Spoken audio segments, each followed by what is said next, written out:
revision question on entrepreneurial skills, revision or preparation for coursework or replacement coursework, whichever way around, but it's revision, so we're going to get it done. The 6-mark question. Mrs. Russell Sweets and Treats of Madeley is owned by Carol Russell. This is a real operating business. She is a sole trader. Mrs. Russell is our business owner. We are going to investigate in terms of entrepreneurial skills. The next few slides show you a fraction of what Mrs. Russell does and the products she offers. She has a huge amount of photos to share. Your task: discuss the advantages and disadvantages of 3 entrepreneurial skills you believe Mrs. Russell demonstrates and how these 3 skills, the ones you've chosen, support her successful sole trader sweet shop.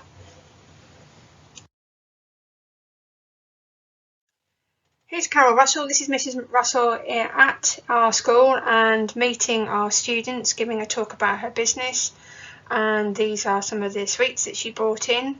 And Mrs. Russell has a Facebook page. She doesn't have a website, and I would recommend that you go and have a look at her Facebook page to actually see the full extent of all the work that she does and all her products. So you can see Mrs. Russell's shop. This is a picture of the outside of the shop. Then obviously you've got her products, a close-up of her shop windows. You can have a peer through because it's very nice. Then when you go in the shop, you get this this display stand she's got in the middle.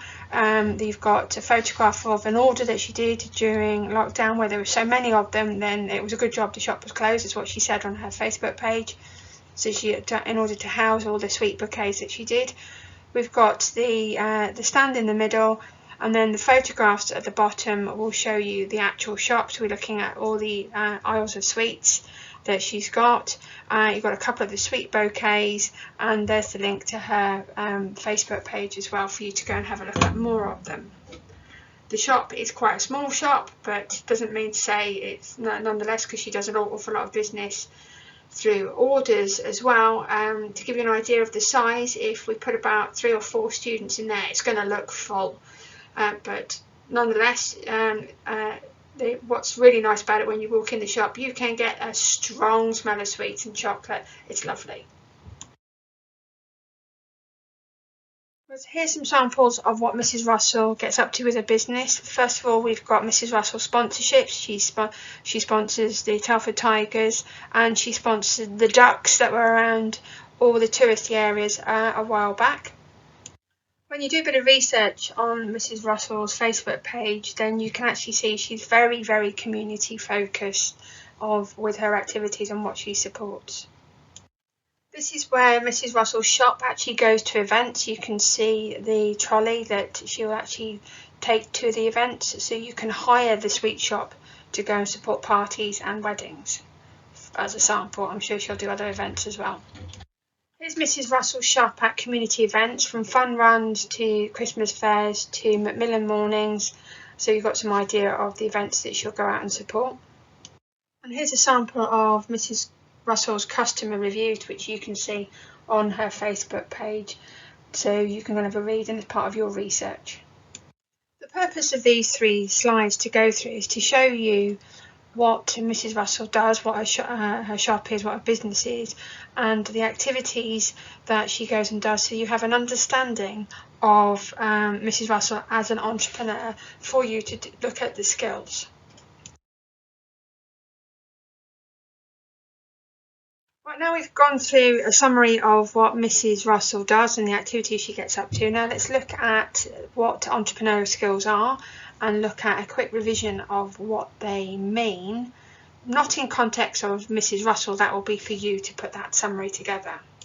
So first let's look at communication skills and being a good communicator. Skills is also a really important entrepreneurial skill. It refers to how you communicate with others. It's very important for enterprises as they often strive to provide excellent customer service. This might be required when talking to customers or others face-to-face, making a phone call or video call, and speaking to customers or other stakeholders over email. A stakeholder is anybody who has an interest within a business or enterprise. This can include suppliers, customers, managers, owners,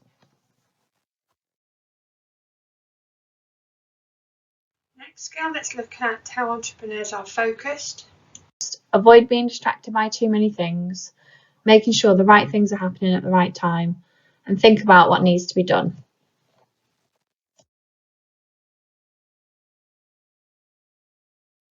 Third skill, let's look at being innovative, and that's probably quite a key one for how a sole trader makes sure their business is successful. An enterprise is developing a new idea or a new way of offering something that already exists, and it is a really important skill for any entrepreneur. Hannah Banana Bakery, which produces cakes and brownies, was established in 2011. This bakery has some differences from other bakeries. Check its website out to find out more information about what Hannah offers and what makes her bakery different. I want you to write about what Hannah offers and what makes her bakery different. You can bullet point your answer. And the fourth skill to look at here will be motivation and dedication to the shop for Mrs. Russell's sweet shop. To be a successful entrepreneur, it requires a lot of hard work. They will need to be motivated and wanting to make something different or better, and dedicated, which means to put the effort in to ensure the enterprise does well. Can you think of how these entrepreneurial skills might help a business to get more customers? Write your answer in the text box below.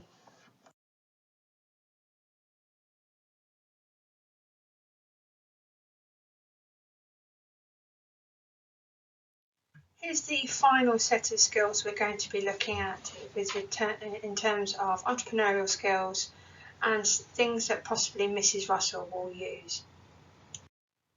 Being a negotiator, negotiating skills and possibly using for Mrs. Russell with the community work that she does as an idea for you to start thinking of. Negotiation is something that a lot of entrepreneurs will have to use, and it's a really, really important skill. An enterprise needs to establish itself within its industry and community and aim to make as much money as possible.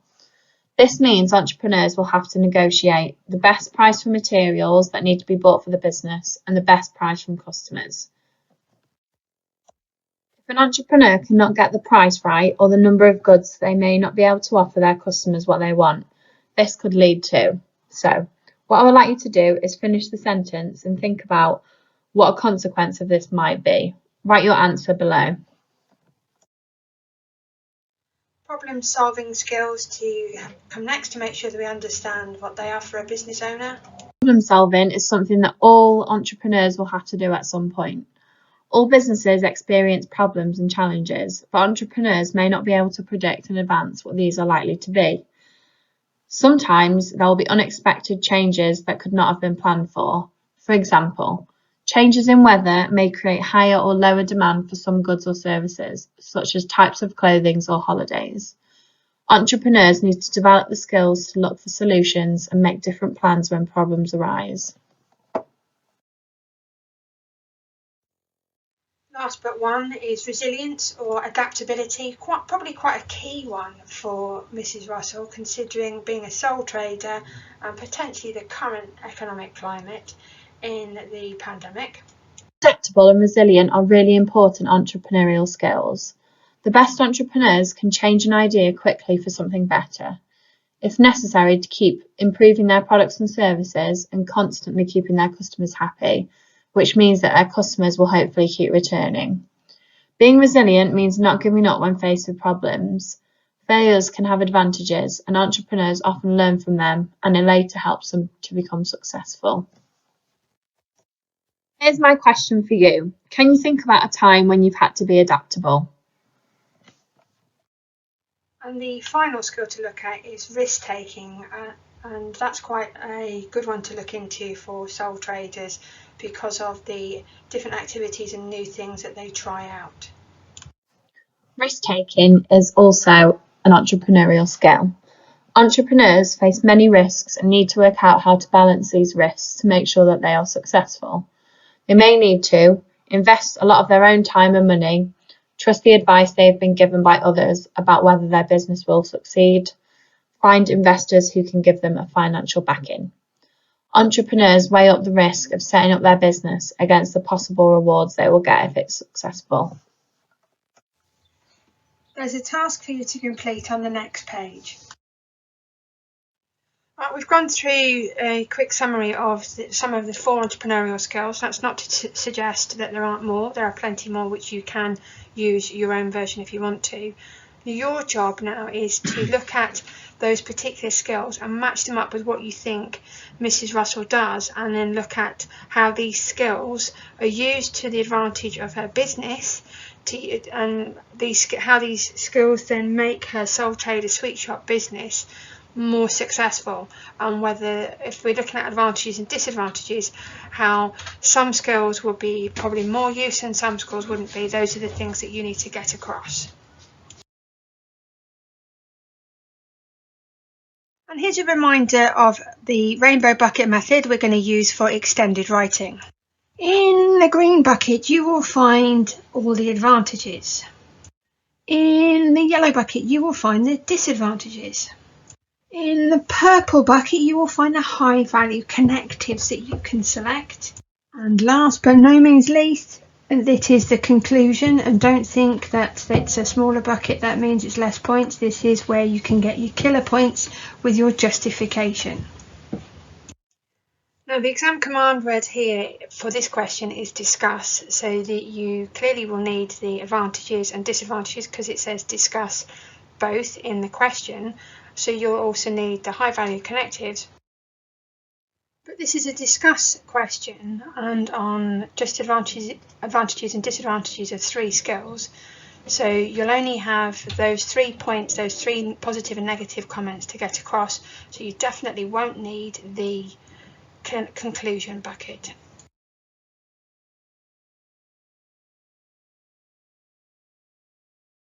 Here's a copy of the 6-mark question. Again, remember this is a discuss question, and you've been asked to write about 3 entrepreneurial skills, the advantages and disadvantages of each. So you'll have 2 points per 1 skill to comment on.